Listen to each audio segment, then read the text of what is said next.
Muy buenas noches, amados hermanos. Qué gozo tenerles aquí nuevamente para retomar nuestro curso, la obra del Espíritu Santo, y específicamente hoy para concluir nuestra lección número 6, las arras del Espíritu Santo. Esta expresión que, como bien sabemos y estuvimos analizándolo la semana pasada, se encuentra en tres textos en particular que vienen de la autoría del apóstol Pablo, guiado por el Espíritu Santo. Y el que nos confirma con vosotros en Cristo y el que nos ungió es Dios, el cual también nos ha sellado y nos ha dado las arras del Espíritu en nuestros corazones. Primera de Corintios 1:22. Los otros dos textos, más el que nos hizo para esto mismo es Dios, quien nos ha dado las arras del Espíritu. Segunda de Corintios 5:5. Y por último, en él también vosotros, habiendo oído la palabra de verdad, el evangelio de vuestra salvación, y habiendo creído en él, fuisteis sellados con el Espíritu Santo de la promesa, que es las arras de nuestra herencia, hasta la redención de la posesión adquirida para alabanza de su gloria. Efesios 1:13 y 14. Entonces tomábamos este bosquejo como la manera de abordar esta temática y vamos a recordar primero que las arras se refiere a algo, es un lenguaje literal. Si es literal y se refería a algo milagroso, nos preguntamos si esto iba a estar disponible para todos los tiempos o solamente en el primer siglo.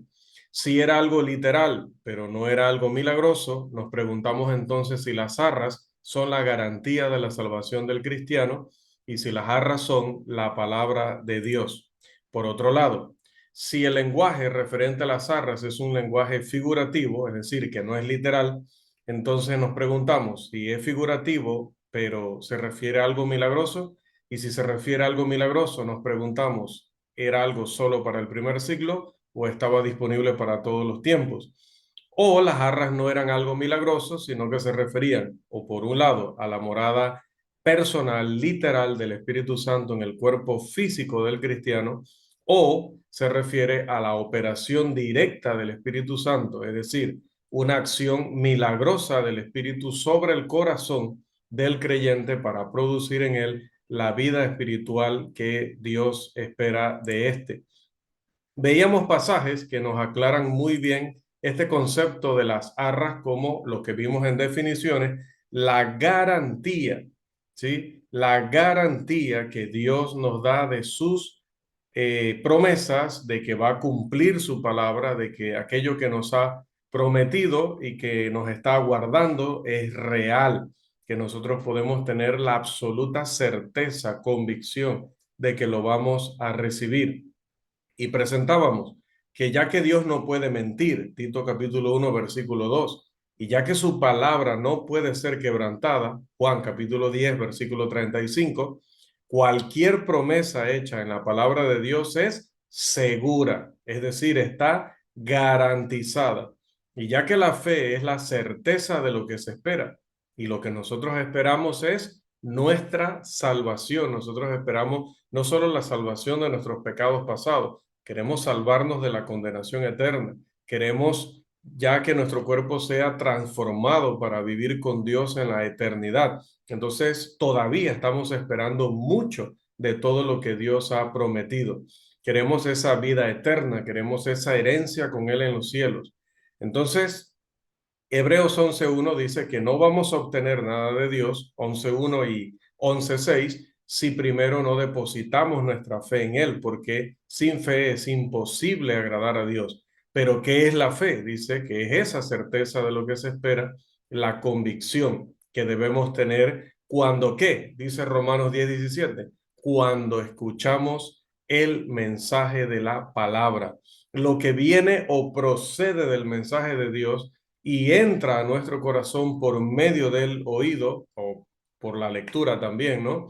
Ahí está utilizando solo una parte de la manera en la cual el mensaje puede llegar a nosotros para representar el todo. Una vez que ese mensaje ha llegado a nuestro corazón, produce en nosotros convicción, produce en nosotros confianza. Y esa convicción y esa confianza es la que nos motiva a obedecer, nos motiva a hacer aquello que Dios nos ha pedido que hagamos. Por lo tanto, cuando hacemos, estamos manifestando nuestra fe. Entonces esa fe, diría Santiago, es una fe viva. Entonces, si Dios no puede mentir, si su palabra no puede ser quebrantada, si a través de lo que oímos tenemos convicción y tenemos certeza de qué estamos hablando.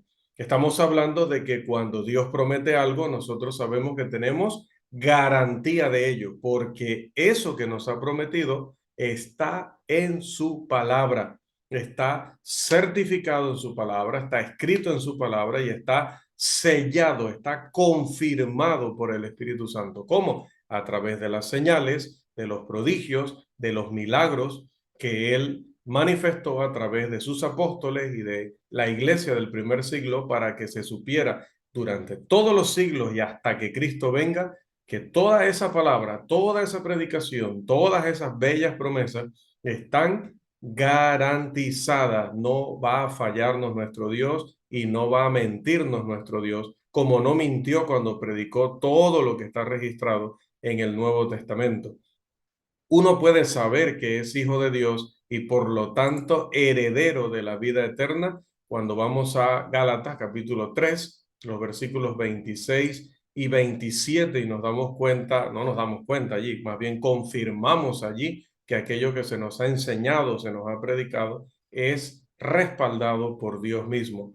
Uno puede saber esto ajustándose a la palabra de Dios. Entonces, el cristiano tiene una garantía de su herencia si obedece a Dios, como escribe Juan en Primera de Juan capítulo 2 versículos 3 y 6. Y en esto sabemos que nosotros le conocemos si guardamos sus mandamientos. El que dice yo le conozco y no guarda sus mandamientos, el tal es mentiroso y la verdad no está en él. Pero el que guarda su palabra, en este verdaderamente el amor de Dios se ha perfeccionado. Por esto sabemos que estamos en Él.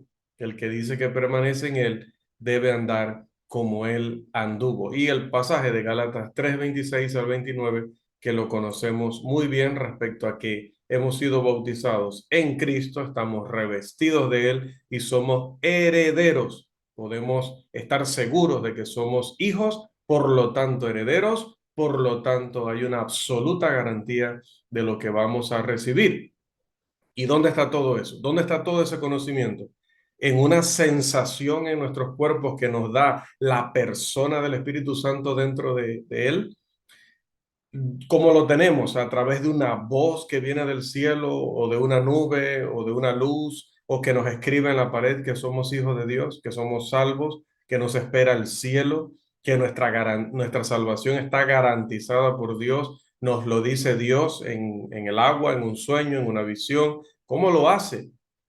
¿Cómo sabemos eso? ¿Cómo estamos seguros de eso? Y de todo lo demás, porque nos lo revela el Espíritu Santo en su palabra. Entonces, la palabra son las arras del Espíritu. Mire qué tan claro es esto, que alguien podría obedecer los rudimentos y convertirse en cristiano sin saber del tema de las arras del Espíritu. De hecho, yo creo que prácticamente todos los cristianos hemos entrado al reino de Dios en esa condición.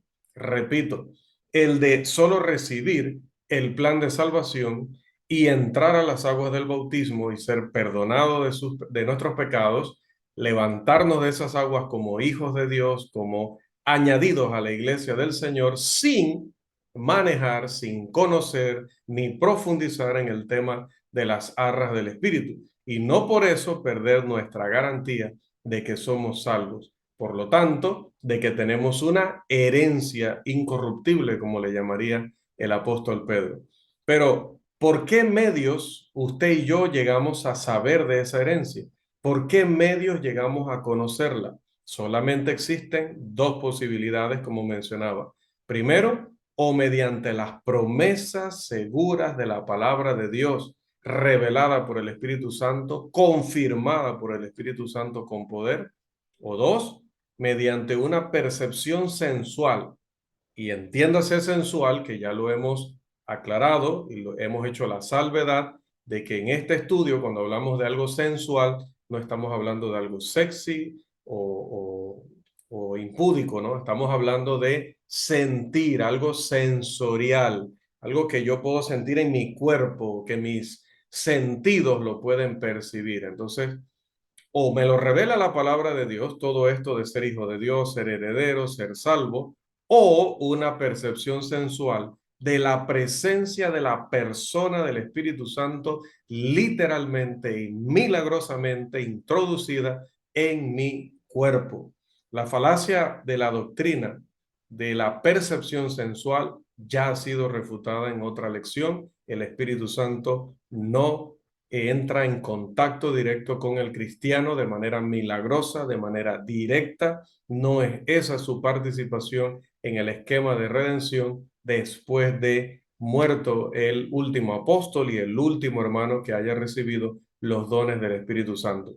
Aquellos que estaban en Éfeso, a quienes Pablo les está escribiendo este capítulo 1, versículos 13 y 14, en primer lugar, ¿no? Como primeros destinatarios, ellos necesitaban garantía de que eran hijos de Dios, particularmente a la luz de las enseñanzas de los judaizantes que les decían: si no se circuncidan, si no guardan el sábado, si no cumplen con este y aquel precepto, no pueden ser hijos de Dios.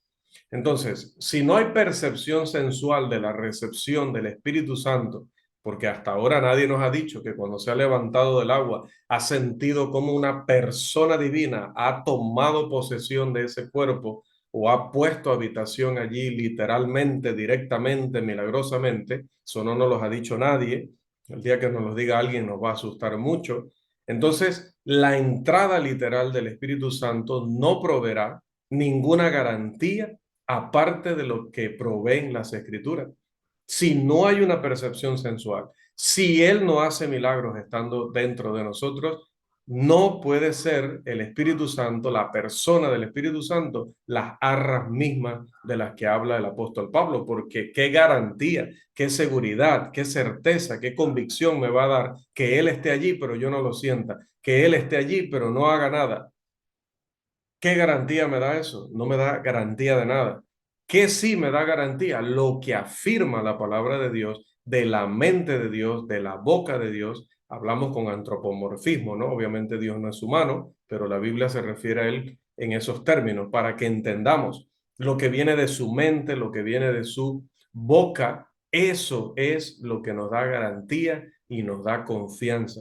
Sería necesario que la entrada literal del Espíritu Santo en el cuerpo del cristiano sea probada mediante una percepción sensual o por milagros para que la entrada literal tenga algún valor en el sentido de ser garantía o de convencer al cristiano de las promesas de Dios a través del Espíritu.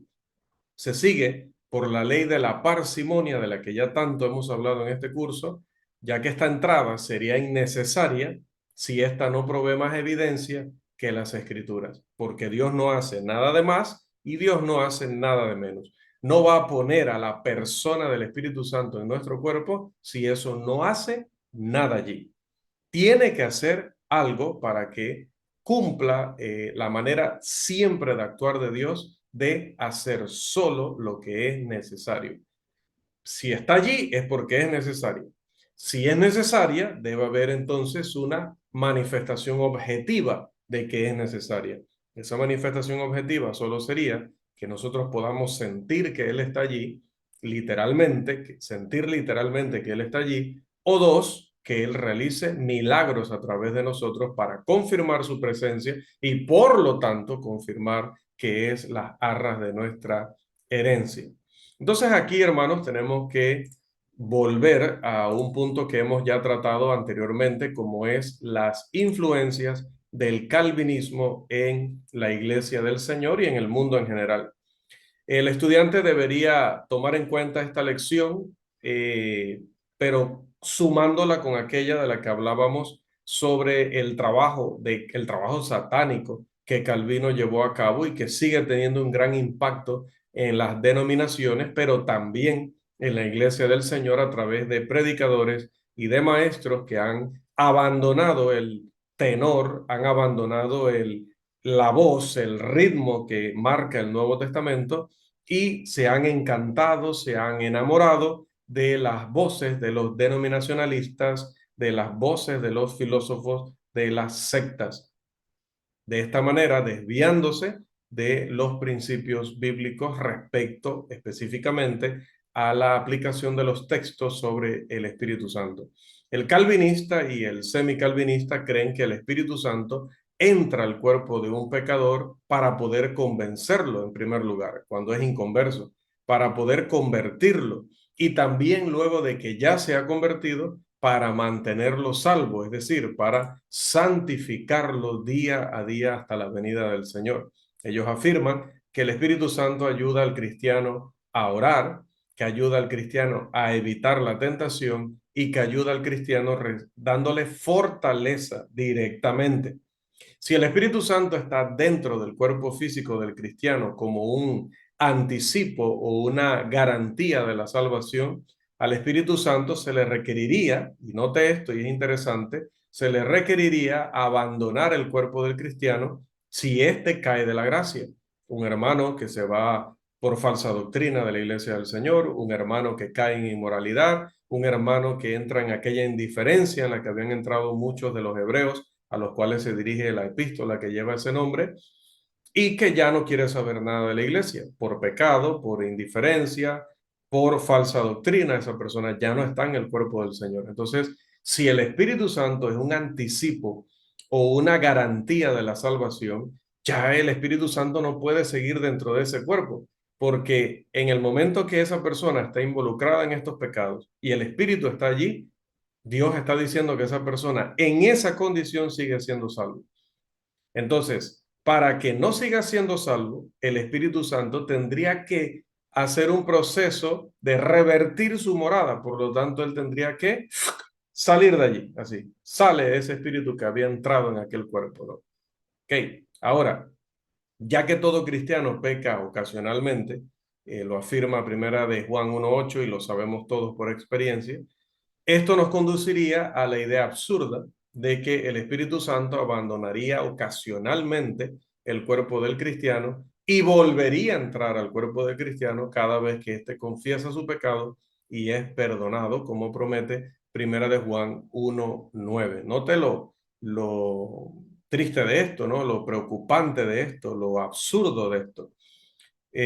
Cada vez que un cristiano esté en una fase de rebeldía, cada vez que un cristiano esté practicando un pecado del que en el momento no se puede zafar fácilmente, el Espíritu Santo tiene que salir de ese cuerpo. Y cada vez que el cristiano entonces logre reponerse, y mire, con la palabra, porque el Espíritu Santo no le va a poder ayudar, porque el Espíritu Santo tendría que salir, porque él no puede estar allí para no darle garantía de salvación a ese cristiano que está en rebeldía. Note, el Espíritu Santo tendría que salir, tendría que abandonarlo, ya no lo podría ayudar. ¿Quién lo ayudaría? La palabra de Dios. Sin el Espíritu, la palabra de Dios. Note lo absurdo de todo esto. Entonces, luego de que la palabra es la que lo hace recapacitar, es la que lo hace volver a ser un cristiano, un hombre consagrado, una mujer devota a la causa de Dios, entonces el Espíritu vuelve a entrar, porque le vuelve entonces a garantizar que es salvo, que se mantiene salvo. Pero entonces, ¿qué hace ahí? Ley de la parsimonia. ¿Qué hace allí? Si él no es el que le puede ayudar, porque estos hermanos no han llegado tan lejos como para decir que el Espíritu Santo milagrosamente y sobrenaturalmente conserva a este cristiano en el camino de Dios. Y si él tiene que salir cada vez que el cristiano cae en esta situación, y es la palabra la que hace que el cristiano vuelva, la que convence, la que lo persuade para vivir en santificación, volvemos al punto, ¿qué hace el Espíritu allí? Además, si el Espíritu Santo abandona el cuerpo del cristiano cuando peca, él no puede funcionar como intercesor para ayudarlo a orar, como alegan algunos que él lo hace interpretando Romanos 8, 26 y 27. Ninguna persona puede argumentar de manera consistente que el Espíritu Santo intercede cuando un cristiano peca, si además él funciona como arras, sin aceptar la doctrina de la perseverancia de los santos. ¿Recuerdan esa? Una vez salvo, siempre salvo. Si me dices que Él siempre permanece en mí a pesar de mi rebeldía, a pesar de mi indiferencia, a pesar de desertar. Entonces me estás diciendo que una vez salvo, siempre salvo. Si me dices que Él tiene que abandonar, entonces me tienes que hablar de esos pasajes que hablen de Él abandonando el cuerpo del cristiano y me tienes que hablar de esos pasajes donde Él vuelve a entrar en el cuerpo del cristiano. Si el Hijo de Dios debe tener la morada personal del Espíritu Santo para orar, y la morada personal, literal, es una garantía y sello que prueba que alguien es salvo y el Hijo de Dios, y el Hijo de Dios peca, entonces o el Hijo de Dios no está perdido debido al pecado, eso sería la doctrina de la perseverancia de los santos en la iglesia de Cristo, o el Hijo de Dios no puede orar por sí mismo. Necesita entonces que, no sé, otro sacerdote ore por él para que pueda recibir el perdón. Y ya entramos entonces a la confesión auricular, esa que tienen los romanistas. El Espíritu Santo se vería forzado a dejar el cristiano en manos de Satanás luego de que el cristiano peca, si el Espíritu Santo funciona como arras o anticipo o garantía y también mora dentro del cuerpo físico del cristiano para fortalecerlo, según Efesios o según entienden estos hermanos, Efesios 3:16. Entonces, ¿cómo es que está allí para fortalecerlo y cómo es que lo tiene que abandonar al mismo tiempo porque ya no puede ser arras o garantía o anticipo de salvación? La falacia de utilizar Efesios 3:16 como texto de prueba para esta doctrina lo vamos a desarrollar aún más en otras lecciones. Otros argumentan con Primera de Corintios capítulo 10, versículo 13. Primera de Corintios capítulo 10, versículo 13, que es un texto que conocemos muy bien porque habla acerca de las pruebas y tentaciones y de que Dios no nos va a permitir recibir una prueba que nosotros no podamos soportar y va a proveer salida también de la prueba. Bueno, argumentan que el Espíritu Santo ayuda al cristiano desde dentro de su cuerpo para resistir la tentación. Pero esto no puede ocurrir después de que el cristiano peca, a menos que el Espíritu Santo se mantenga en el cuerpo del cristiano como un anticipo o garantía de la salvación. Pero si se mantiene, esto implica que él no ha caído de la gracia como resultado de su rebeldía o de su pecado. Y esto es grave decirlo. Esto va en contra de doctrinas fundamentales de la teología bíblica, no la teología de los hombres, la teología bíblica. O los pecados de los cristianos provocan que estén perdidos o no provocan que estén perdidos. Y no importa el hermano que no vuelve nunca a la congregación, no importa el hermano que anda en inmoralidad, en doble vida, en vicios, no importa el hermano que cae en falsa doctrina. Si sus pecados provocan que esté perdido, entonces el Espíritu Santo no podría quedarse en ese cuerpo como garantía o arras o sello, que eso del sello lo explicaremos, ya dije, después. Pero si el Espíritu Santo se mantiene en el cuerpo después que el cristiano peca, para poder fortalecerlo o ayudarlo y para servirle como garantía de salvación, entonces él no ha caído de la gracia, lo cual sería una contradicción bíblica también. Cualquiera que sea el caso, la doctrina de que el Espíritu Santo funciona como garantía está en conflicto con la doctrina de que el Espíritu Santo intercede o fortalece al cristiano desde dentro de su cuerpo. Algunos intentan evadir estos argumentos tomando la posición calvinista de que el cristiano no puede caer de la gracia o que no cae de ella debido al pecado. Muchos en la iglesia del Señor están adoptando una forma modificada de esta doctrina, famosa doctrina calvinista, llamada algunas veces la doctrina del paraguas de la gracia, y que prácticamente ya no nos podemos perder, que nosotros podemos estar tranquilos porque hagamos lo que hagamos, vamos a llegar al cielo. Consideremos otro punto que tiene que ver con el tipo de lenguaje. ¿Y qué queremos decir con esto? Bueno, para que el Espíritu Santo sea una garantía, eso requeriría que el lenguaje fuera un lenguaje figurado o figurativo. La figura del lenguaje sería una metáfora de la misma naturaleza que la empleada por el Señor en Juan capítulo 10, versículo 1. Si vamos a ese pasaje, rápidamente aquí creo que no lo incluí en las diapositivas, dice, de cierto os digo, el que no entra por la puerta en el redil de las ovejas, sino que sube por otra parte, ese es ladrón y salteador. Ahí está utilizando el Señor una metáfora. Bueno, eso es una metáfora y así habría que tratar el tema de las arras del espíritu. Y ya que el lenguaje figurativo, como aprendimos en el curso de interpretación bíblica, es una excepción a la regla general, no es la regla, es la excepción. Alguien que afirme que el Espíritu Santo es una garantía está obligado a aprobar su afirmación, porque cuando tú hablas de una excepción, habiendo una regla, tú dices, esta es una excepción, tienes que probar que es una excepción. Yo no tengo que probar la regla ya está establecida, por eso se llama así. Cuando tú me vas a hablar de excepción, tienes que probar que es una excepción. Importante, ¿verdad?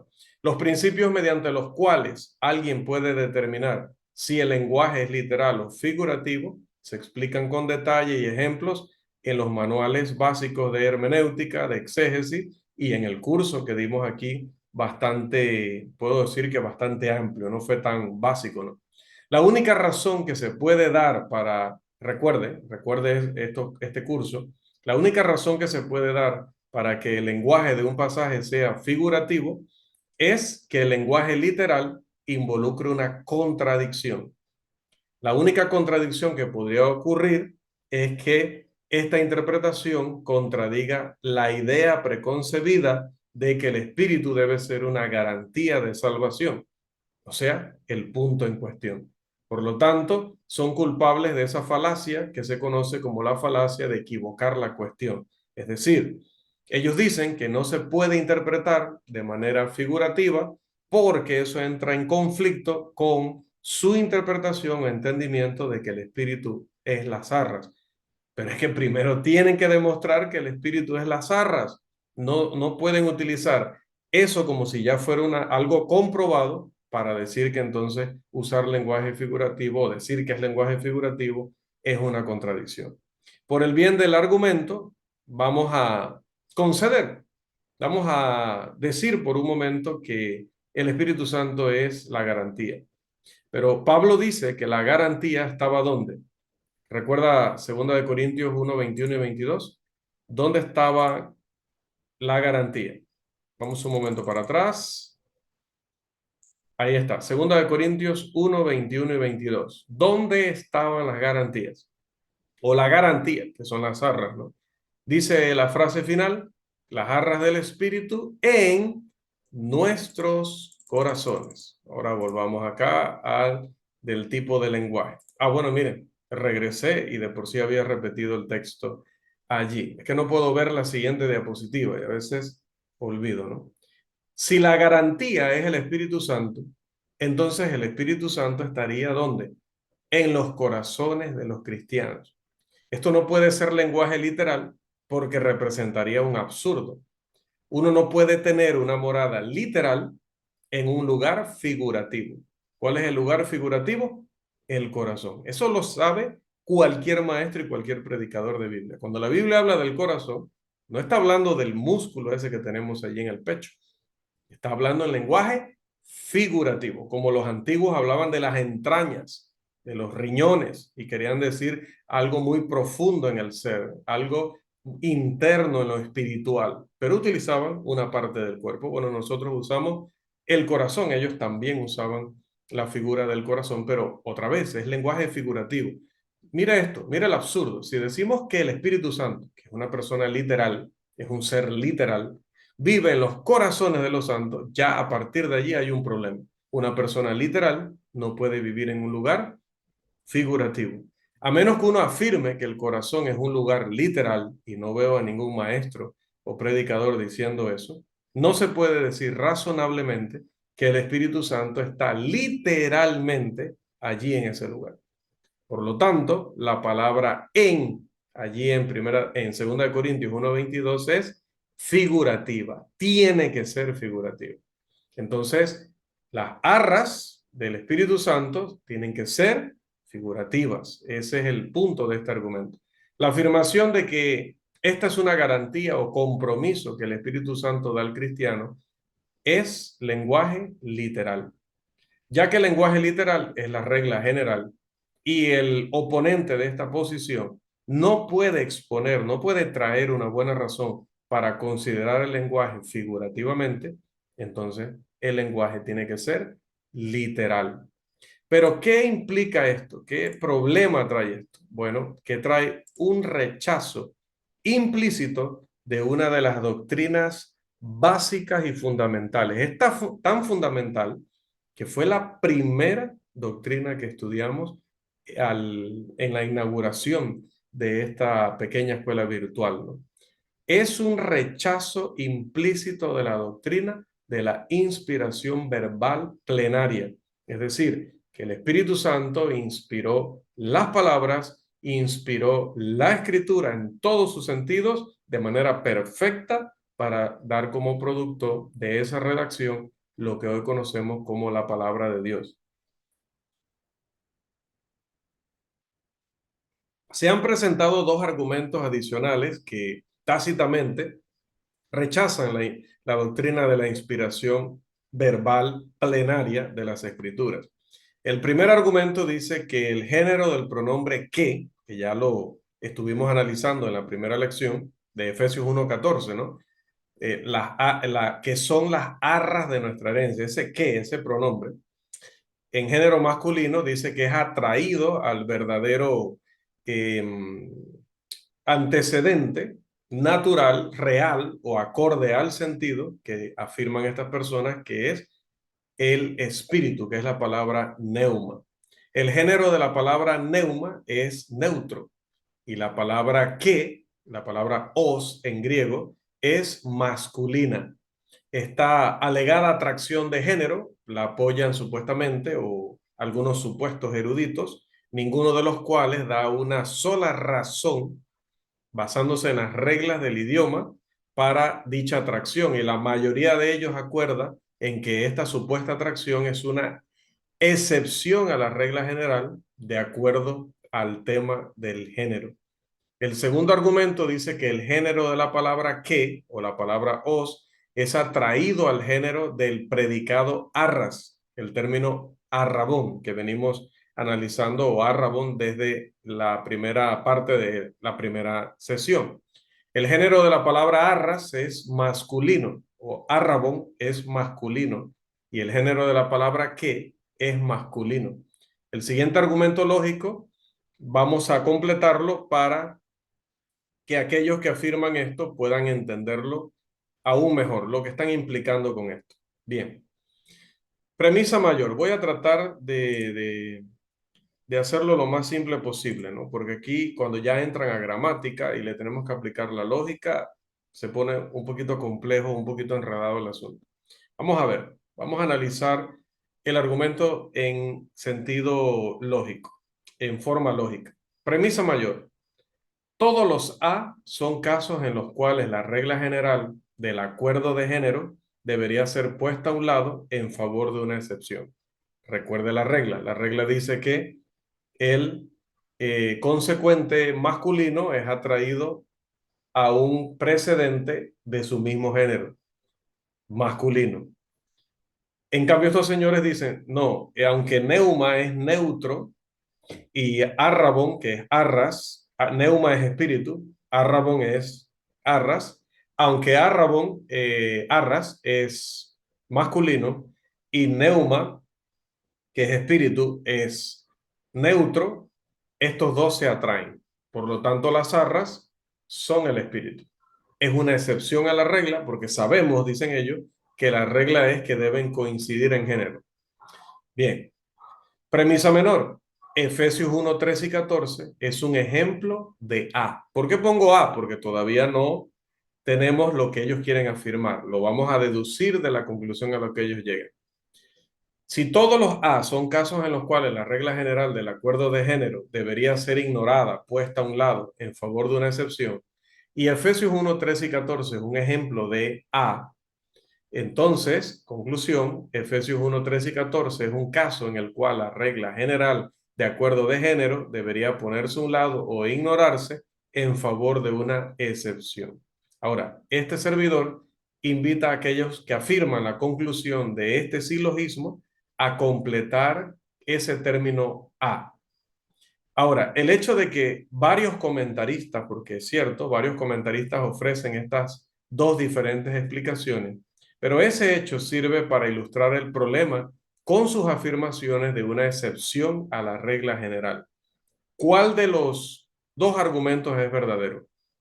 ¿O lo son ambos? ¿Y por qué? Este servidor esperará por un argumento verdadero que revele cuándo uno debería poner a un lado la regla general del acuerdo de género, o porque lo atrae al primer término que es femenino, o porque lo atrae al otro término que es neutro. Tienen que explicarme cuál es la razón, cuál es el motivo para una excepción o para la otra, o para que valgan las dos, porque entonces ahora el pobre término Arrabón no sabe a cuál ser atraído o a cuál relacionarse. Continuarán estos hermanos demostrando irracionalidad, rehusando dar el término a que justificaría su conclusión. Tienen que identificar cuál es el término a. Es muy desafortunado que estos hermanos afirmen ser hábiles en lógica y no justifiquen su conclusión mediante un argumento racional. ¿Acaso han rechazado la ley de la racionalidad? ¿Saben qué dice la ley de la racionalidad? Si no lo sabemos, estamos en serios problemas, pero se la voy a repetir. La ley de la racionalidad dice que el hombre debe llegar únicamente a las conclusiones que estén garantizadas por la evidencia. El estudiante debería recordar que no es por la falta de capacidad para construir argumentos lógicos lo que impide a nuestros hermanos terminar su argumento. Es que no tienen forma de formular la regla o no la regla, la razón o el motivo para hacer la supuesta excepción. Así que, amados, vamos a saliéndonos un poquito de aquí. Luego, cuando tengan el material escrito, todavía lo podrán repasar mejor. Vamos a hacer unos comentarios finales ya sobre este asunto para concluir nuestra lección número 6. La palabra de Dios funciona como una garantía o compromiso para el cristiano con respecto a su herencia. Y si usted solo recuerda esto, de todo lo que hemos explicado de Arrabón y neutro y masculino, regla y excepción y silogismo, si solo recuerda esto, pues no habremos fallado o fracasado en nuestro propósito a través de esta lección. La palabra de Dios funciona como una garantía o compromiso para el cristiano de parte de Dios con respecto a su herencia. La palabra de Dios no puede ser quebrantada, Juan 10:35. Por lo tanto, uno no necesita una seguridad adicional, extra de la fidelidad de Dios. Si las arras del Espíritu son un anticipo o pago parcial de la herencia del cristiano, esto provoca que surjan varias preguntas. Primero, ¿cuál sería el resto de la herencia? Allí se me había quedado lo de los comentarios finales. ¿Cuál sería el resto de el pago de la herencia? Si el anticipo es el Espíritu Santo, entonces, ¿cuál es el resto? ¿Nos va a dar las otras dos personas para que habiten en nuestros corazones cuando se acabe el mundo? ¿Cuál va a ser? Segundo, ya que uno esperaría que el pago completo incluya al pago parcial y al saldo pendiente, ¿continuará morando el Espíritu Santo después del día del juicio? ¿O ya no? Y entonces el cristiano perderá parte de su herencia. Tercero, si un cristiano cae de la gracia, ¿cómo puede, y cíteme Biblia, cómo puede recuperar el Espíritu Santo que perdió? El siguiente diagrama ayudará a aclarar este tema. Las tres personas de la deidad siguen el mismo modelo en esta área como en las demás áreas de su obra. Primero, el Padre planea. Segundo, el Hijo ejecuta. Y tercero, el Espíritu Santo revela y confirma. Entonces, vamos a ver. El Padre provee la herencia al cristiano. El Hijo compra la herencia con su propia sangre para el cristiano. Y el Espíritu Santo revela y confirma para el cristiano esta herencia. Las Escrituras, que son el resultado de la obra del Espíritu Santo, los apóstoles y profetas del Nuevo Testamento, las Escrituras nos dan el conocimiento, la información y la seguridad de esa herencia. Entonces, ¿cómo se entiende esto? El Padre provee la herencia que el Hijo compra, que el Espíritu Santo revela y confirma, que nos deja testimonio de ello a través de las Escrituras, y de esta manera lo obtiene el cristiano. La revelación de la herencia es la unción del Espíritu Santo. Pero bueno, ese tema vendrá después y lo profundizaremos, como el del sello y los demás. La confirmación de la herencia es el sello del Espíritu Santo. La garantía de la herencia en las Escrituras es a lo que el apóstol se refiere con la expresión las arras del Espíritu. Las arras del Espíritu es la palabra de Dios que funciona como garantía o compromiso de la herencia del cristiano. Esta garantía fue entregada milagrosamente en el primer siglo, pero ha sido preservada en las Escrituras para todos los tiempos, como dice Juan 20, 30 y 31, para que nosotros podamos tener fe en el Hijo de Dios, para que tengamos confianza, convicción, seguridad. No hay en lo absoluto evidencia de que la palabra arrabón, arras, deba traducirse como pago inicial o pago parcial. La única traducción correcta en el contexto en el cual el apóstol Pablo está desarrollando este concepto es el significado de garantía. Y si es garantía, pues que respondan, por favor, las tres preguntas que hemos planteado y muchísimas más que luego podríamos derivar de esas tres principales. Así que, amados, hasta aquí nuestra lección número 6, las arras del Espíritu. ¿Qué son? Las arras del Espíritu son la palabra de Dios, las escrituras que nos dan la garantía de nuestra herencia.